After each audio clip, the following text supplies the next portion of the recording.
Primera entrevista de la mañana. Hoy es 16 de marzo y en 1988, como les había dicho en las efemérides, un grupo de oficiales de las Fuerzas de Defensa intentan dar un golpe de Estado contra Manuel Antonio Noriega. El mismo es frustrado y ellos son, pues, llevados a la cárcel, a diferentes cárceles del país, pues en un cautiverio duro, un cautiverio realmente denigrante, y no vienen a ver la luz hasta después de la invasión. Uno de los sobrevivientes de ese grupo es don Milton Castillo. Bienvenido a Next Noticias.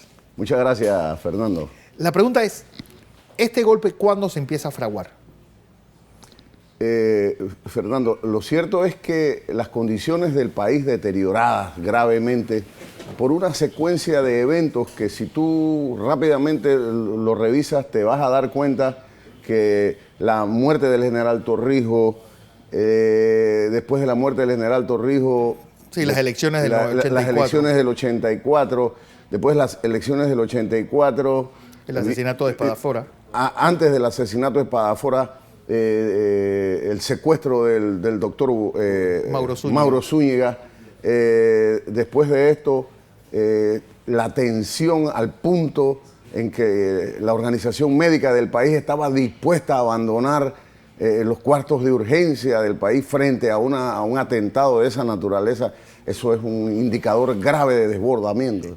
Uno de los puntos es las declaraciones de Roberto Díaz Herrera. ¿Por qué Roberto Díaz Herrera se puede decir que solo? Bueno, recuerda que las circunstancias, precisamente el reacomodo que produce la impronta del general Torrijos, de la manera en que se produjo, naturalmente genera un reacomodo institucional pues, en la estructura interna, y eso pues naturalmente va creando circunstancias que allá en la opinión pública era una extensión muy alargada y prolongada ya de la llamada dictadura, y empiezan a darse las muestras de cambio que se habían ofrecido al momento de las negociaciones de los tratados Torrijos-Carter, y esto fortalecía desde otro punto de vista la organización militar. Entonces, definitivamente, estas circunstancias van generando que en un momento determinado Noriega sienta que Roberto Díaz puede ser una piedra en el zapato desde su visión de la organización, y vaya a saber qué otro tipo de interioridades entre ellos allá hubo, qué discusión pudo haberse dado, y ciertamente un buen día los jubilan, ¿no? Entonces, frente a esta jubilación, naturalmente que se da todos aquellos incidentes que se dan, las declaraciones sorpresivas de él y el ambiente que se empieza a generar en el país. Bueno, pérdida de las garantías constitucionales, cierre de varios medios, entre ellos estaba KW Continente, el diario de la prensa, el diario El Siglo. Pero, ¿dónde ustedes dicen esto hay que acabarlo? ¿Y quién lidera realmente? ¿Quién fue el cabecilla de este golpe? Bueno, tú has escuchado que desde el mismo movimiento del general Torrijos siempre se ha discutido de que Boris Martínez fue el que llevó la iniciativa, partiendo de David. En las instituciones castrenses, pues la jerarquía, la antigüedad, esa es una cosa de principio y de... Sí, el rango pesa. Rango. Así que en este esfuerzo, los activos, hombres preocupados por lo que estaba pasando en el país, seguramente mandos medios, capitanes y mayores, y con la aceptación, la simpatía de hombres como el coronel Macías, que estaba completamente identificado, pues, valga decir entonces que... Él se suma, él no lidera el golpe.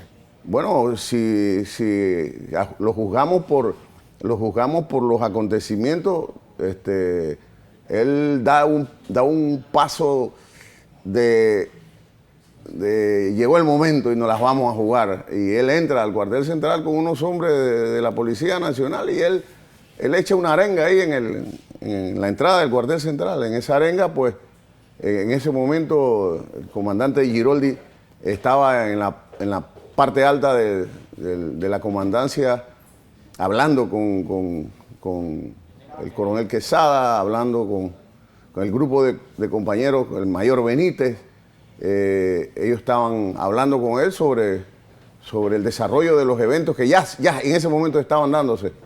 Y en estas circunstancias, pues, se producen los eventos que se van sucediendo y naturalmente es muy rico comer camarones sin mojarse los talones.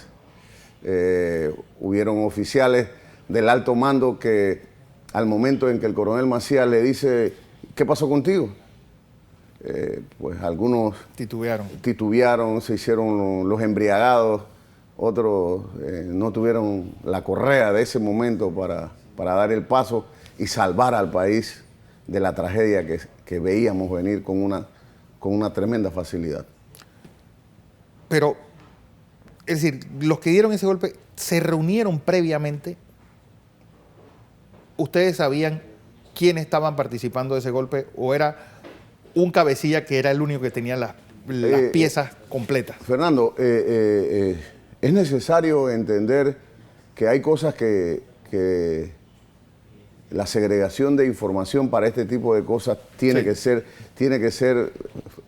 rígida, porque en el evento que se descuadre algo, una persona no vaya a decir absolutamente todo lo planificado. Todo lo planificado. Así que había, al decir del general Torrijos, había una conspiración de la mirada, porque diariamente que teníamos que salir a reprimir esa abigarrada masa que nos enfrentaba con un pañuelito blanco, era vergonzoso. Si bancos cerrados, una situación política realmente llevada a extremo, ¿por qué fracasa este golpe? Pues te reitero, toda la cúpula institucional estaba aterrorizada. Realmente tenían los rangos, mas no ejercían el mando y control de las unidades de fuerza. Si vas a revisar los acontecimientos posteriores, que eran los que veíamos venir, te vas a dar cuenta que las decisiones y los oficiales que quedan inmersos en situaciones de fiscalía y de condena, son subalternos de rangos de capitanes que no tenían el rango de decisión. Es decir, en aquel desayuno, en cualquier desayuno que pudo haber antecedido a esta fecha, era sencillo de decir, comandante, usted hoy, el Estado Mayor ha tomado la decisión de que se va. Y era al unísono que tenían que decirlo, cosas que lo hemos visto pasar en Centroamérica, en Honduras, en El Salvador, en Guatemala. Es decir, no estar dispuesto a sacrificar toda una institución y un país por un hombre, ¿no? Porque cuando uno da un golpe militar, lo que debe tener claro es que el que tiene las armas es el que manda. Así es. ¿Por qué ustedes dejaron a las dos unidades élites que podían haber salido al rescate fuera de esta conspiración? Es decir, el batallón 2000, que a la larga es quien le cerca y quien toma el control del cuartel central ese día. Mira, este es un tema interesantísimo porque aquí no estamos hablando solamente lo estamos hablando para la historia. Para la historia, en efecto, ¿no? Y yo lo digo porque Moisés Giroldi se graduó conmigo, nos graduamos juntos, nos fuimos de Panamá el 7 de abril de 1970, regresamos un 8 de julio de 1974, o sea, hicimos una vida juntos, toda la vida, Giroldi, Tejada, Murillo, Drake, somos compañeros. Y aquel día, valga decir, pues... Por lo que el nombre que usted me está diciendo, los que no participaron en esta del 16 de marzo, pues participaron el 3 de octubre. Claro, pues, pero sí es que hay eventos que la historia ha recogido y que pues vamos a hacer definitivamente a rescatarlos, pero tú te das cuenta que en efecto Giroldi ¿cuánto? Un año después, un año y pico después. Un año y medio después. Un año y pico después da un paso y se va, toma el riesgo, paga las consecuencias. Y paga las consecuencias. Y paga las consecuencias. Entonces, ¿esto qué te quiere decir? Que Giroldi el 16 de marzo estuvo esperando lo que en la coordinación debió ser el santo y seña de una línea directa que le estaba diciendo, por aquí va. Entonces, él esperó y nunca llegó. Y como no llegó, vinieron las consecuencias. Él se vio en el escenario de tener que reprimirnos y nos reprimió. Es decir, nos reprimió, nos venció. Tengo que señalar históricamente, Moisés a mí fue la persona que me detuvo y nunca tuvo una palabra fuera de tono, nunca hubo una agresión personal, nunca hubo un golpe, nunca hubo nada. Eso era la conspiración de la mirada, pero... Y después viene un recorrido. Todos los que estaban en ese golpe fueron detenidos o quedó alguien, o mucha ambigüedad, gente que estaba adentro que pudo salvarse del castigo que vino, porque la represión fue brutal. Sí, mira, Fernando, yo siempre lo rescato, ¿no? Por eso te digo, hubieron personas que se quedaron por fuera y que nunca supimos y nunca se supo, pero ellos solitos en la prisión de su conciencia saben el resultado cuál fue. Sin embargo, yo te rescato, por ejemplo, un gesto heroico, valiente, cuando Noriega llama a la Fuerza Aérea Panameña y le dice al coronel Lorenzo Purcell, arresta a Villalaz y a Ramón Anel. Augusto Villalaz. Augusto Villalaz, comandante de ala fija. Ramón Anel Adame, el piloto número 1 de helicóptero del general Torrijos, un pilotazo de helicóptero. Arréstalos. ¿Y por qué los va a arrestar? Porque ellos eran coordinadores de la participación de la Fuerza Aérea en el evento.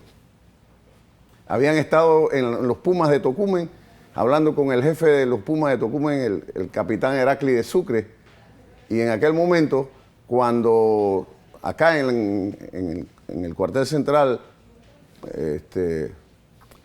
los adeptos al comandante nos vencen, en ese momento empieza la cacería. De brujas. Cacería y Noriega llama al coronel Lorenzo y le dice, arresta a Villalaz y a Ramón Anel. El coronel Purcell los llama a ellos a su oficina y le dice, váyanse. Y yo a ustedes nunca los voy a meter presos. Yo estaba ya arrestado, amarrado allá en una terraza arriba de la cuarta compañía Urracá.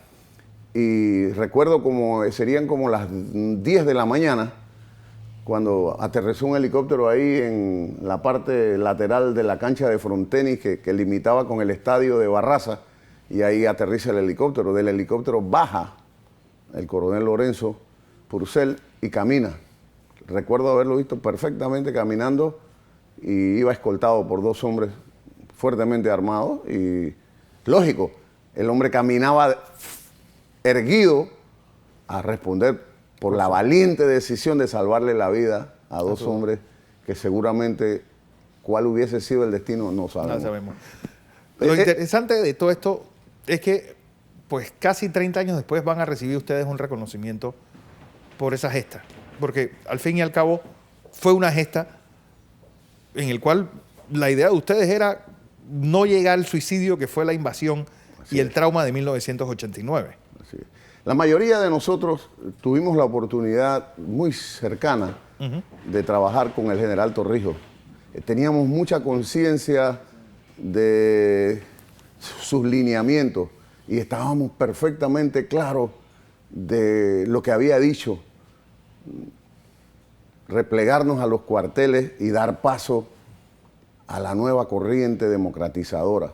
Esa era la orden. La orden. Esa coincidencia de una carta abierta del doctor Espadafora, en donde hace fuertes señalamientos al mando militar, y no dejemos fuera del tintero de que Hugo, antes de montarse en en la cruzada esta internacionalista, él va a Farallón y se entrevista con el general y habla con el general Torrijos. Es decir, hay una serie de elementos, a mí me tocó vivirlo porque yo trabajaba ahí. Sí. Entonces, quiero decirte con esto que había una coincidencia. Nosotros, de lo único que se trataba era, la institución tiene que regresar al rumbo que el comandante nos orientó hasta su partida.